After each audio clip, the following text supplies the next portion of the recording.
everyone. Good day, good morning, good evening from wherever you're joining us. Thank you so much for tuning in. My name is Andile Madonsela and I am still your host, and I'd like to welcome you to the AEN podcast, which is entitled Welcome to the Africa Evidence Ecosystem. So it gives me so much pleasure to introduce to you season 2 of the AEN podcast. As you can see, our background is different, and that is because season 2 of the AEN podcast is actually mobile. So look out for me in all the evidence events. I'll be there recording an episode or two. Without wasting more time, I'd like to introduce today's speaker, who is Mr. Seiso Mohai. Did I say that correctly? That is very correct, Andy. Thanks.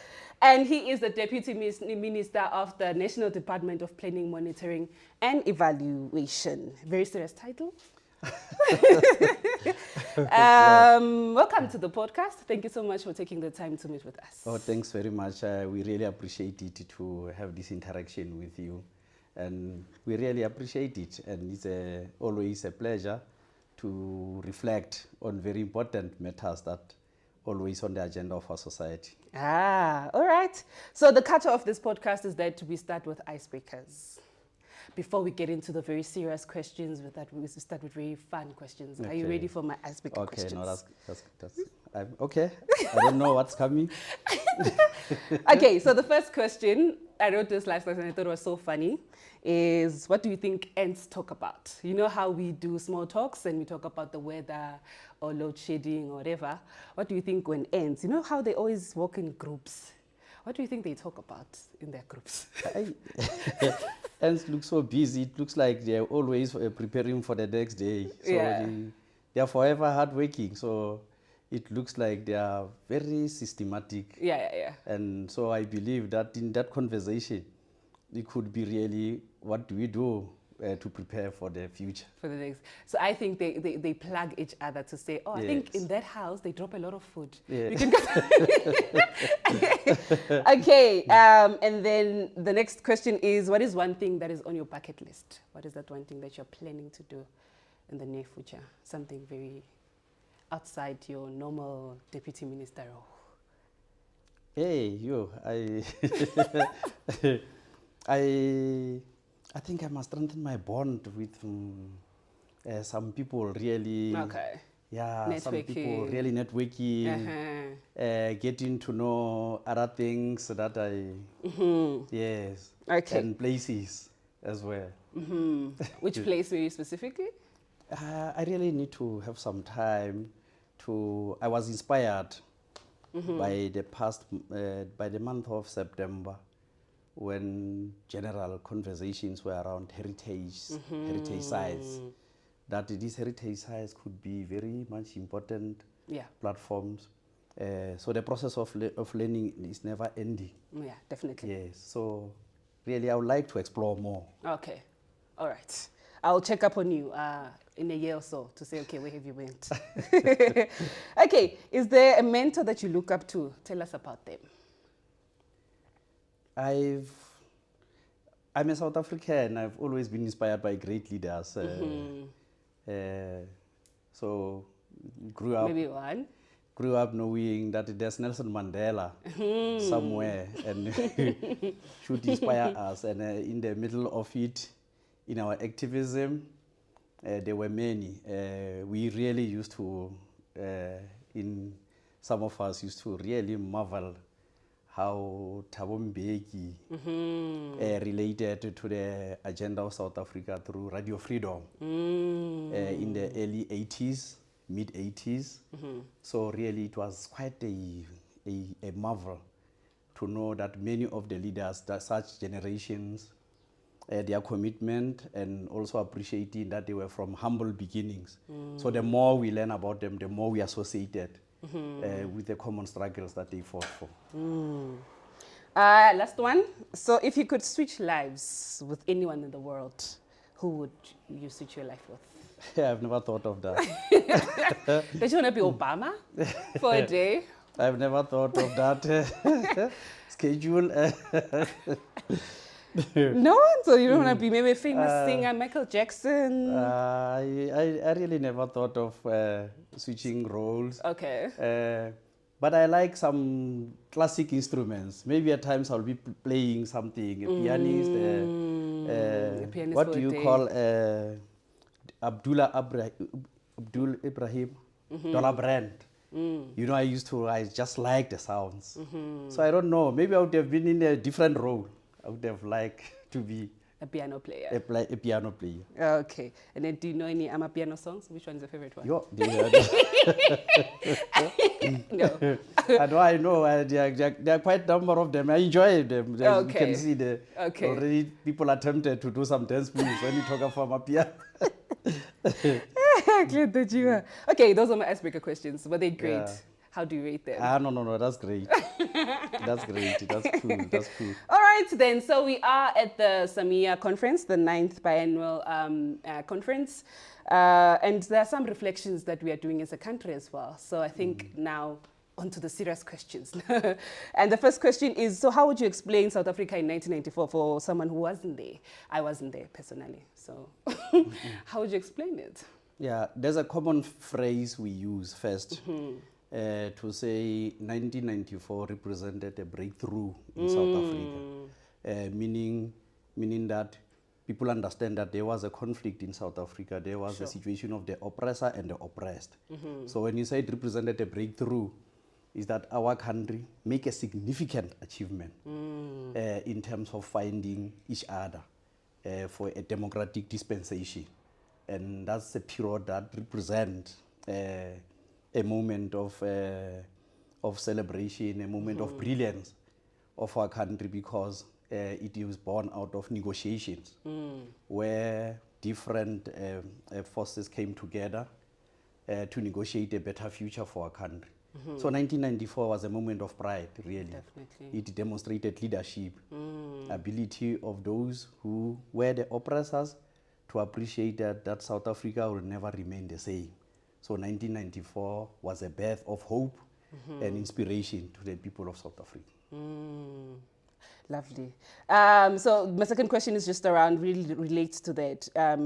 Looking back now, what are some of the sort of exciting developments that you've seen from then till now? Quite exciting, quite a lot.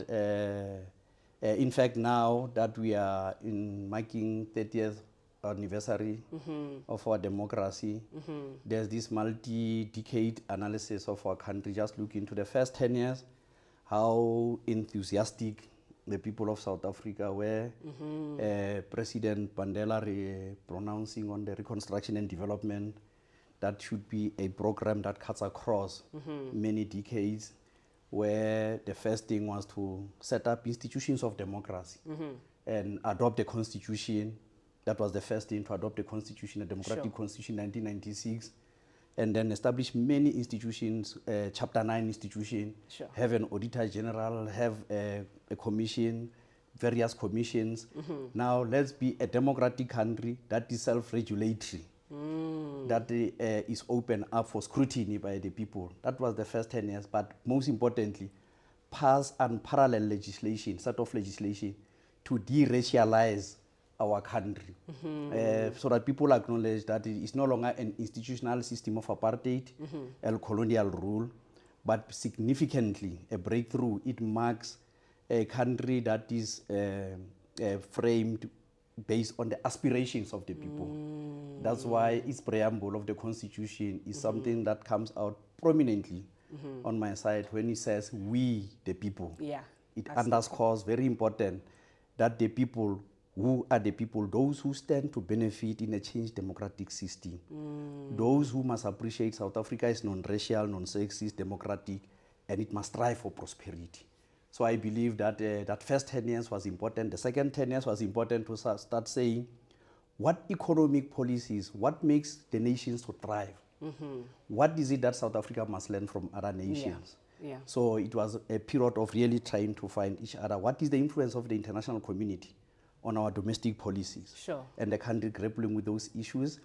And currently, really, to say that a democracy of the people should be defended.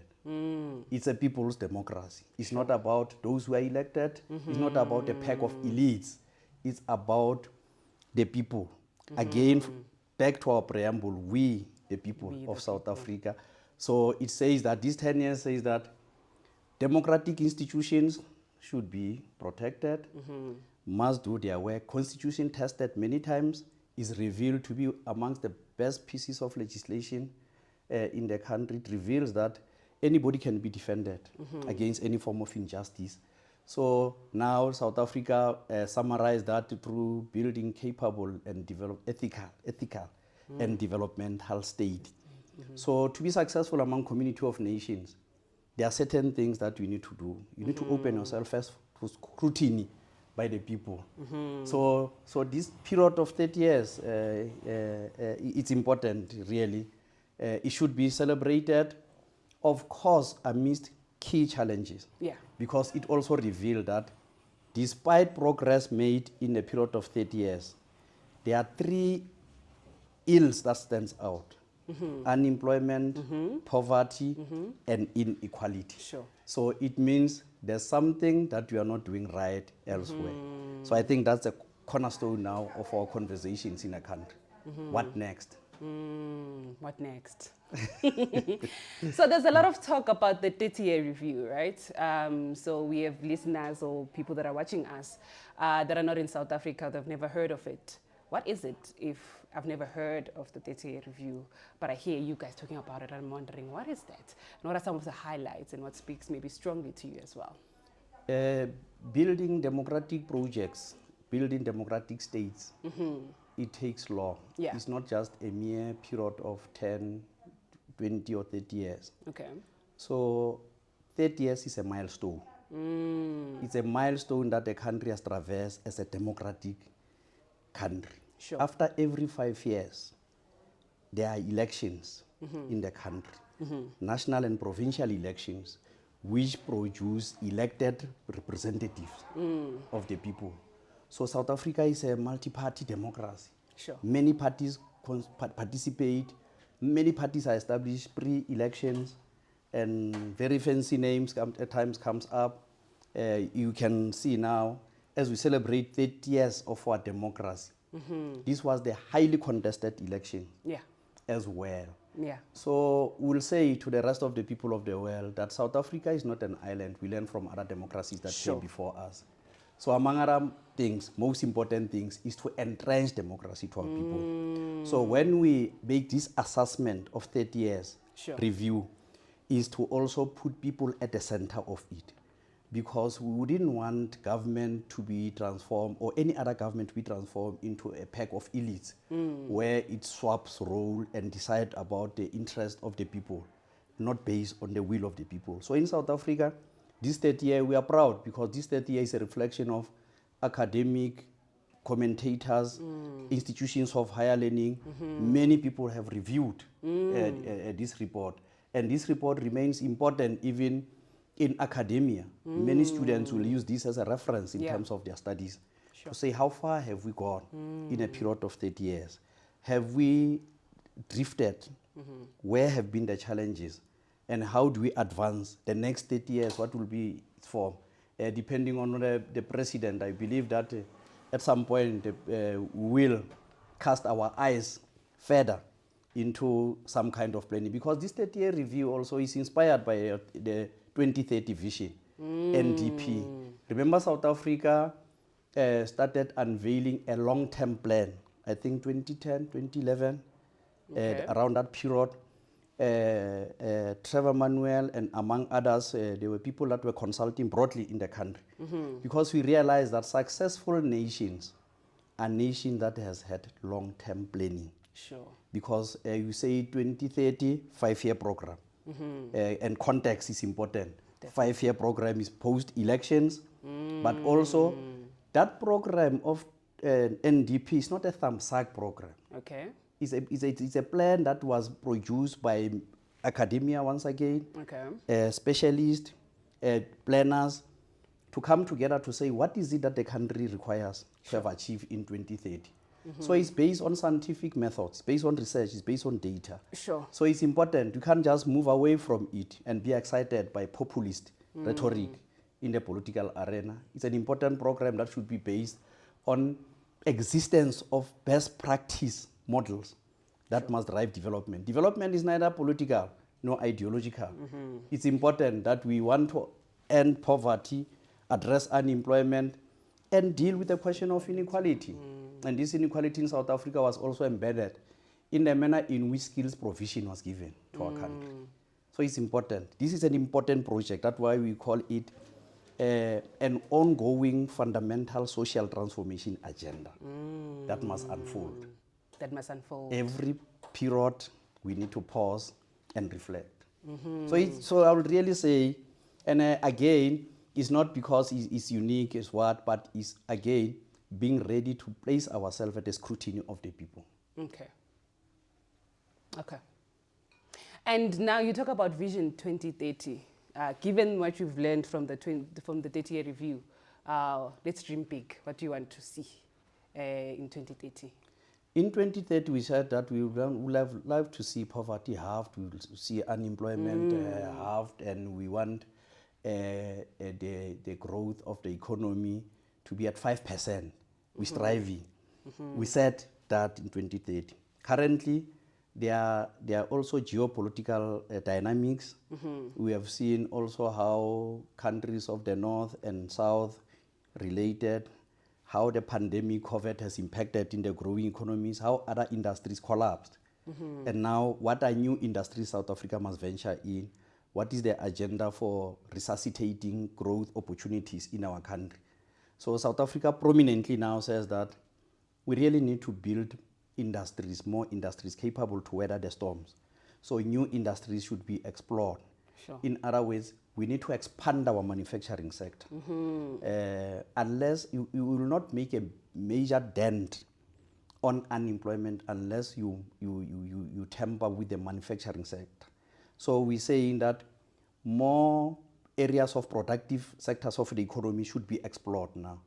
We need to produce what we consume, really. Definitely. So the country need to move in that direction. But this in a collaborative effort, because you don't just get into a new industry and then you also need to make difficult choices. Which areas do you disengage from and which areas do you get involved into?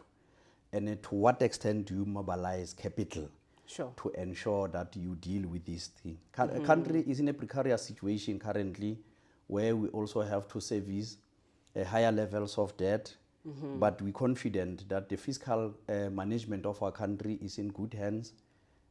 We need to avoid any recklessness. In other words, we say that we need to spend the resources that we have in a manner that is much more measured, and we know that it's going to yield the results. So no, we do not want resources to fall within the cracks. 30-year review has revealed, for instance, there's been very ugly tendencies that has emerged over a period of 30 years.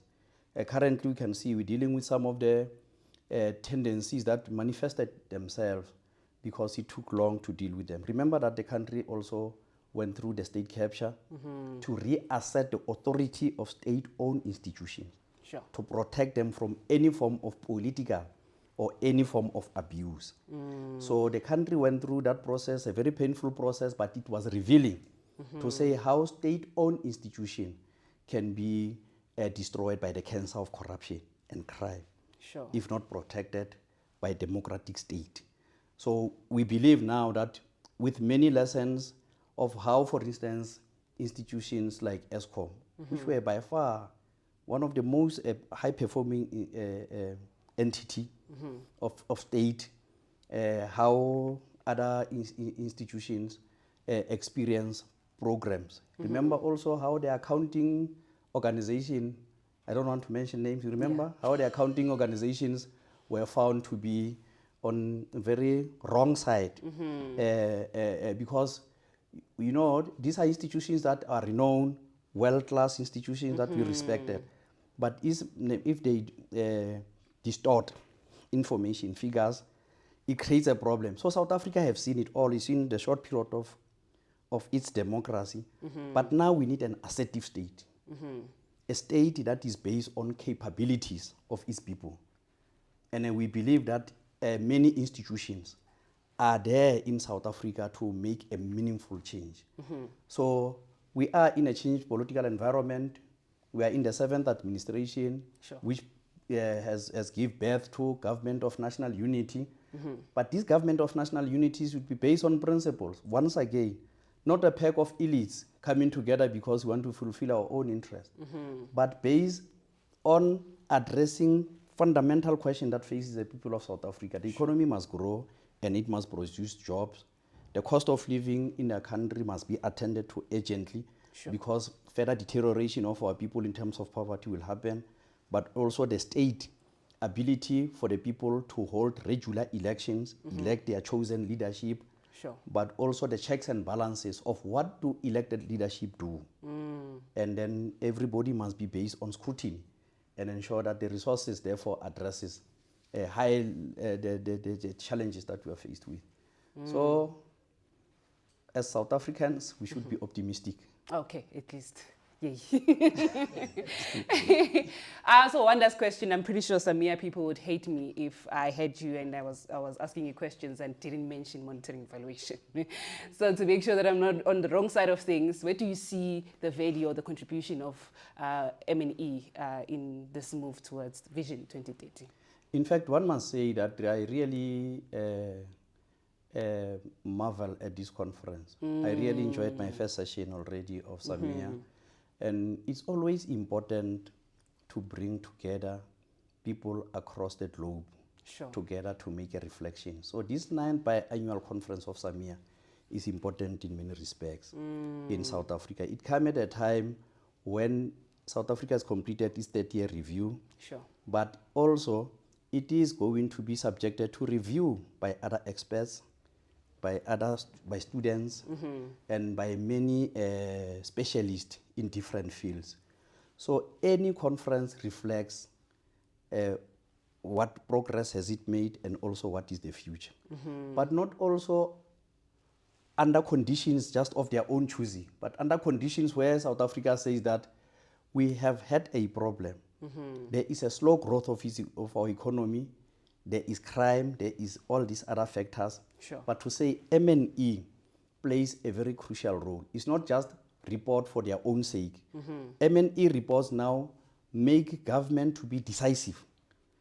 Ourselves, the Department of M&E, as we have had a presentation that was made earlier by one of the DDGs of our department, he's made a telling account of the place and role of M&E, institutionalization of the M&E, because when we identify gaps that must be resolved.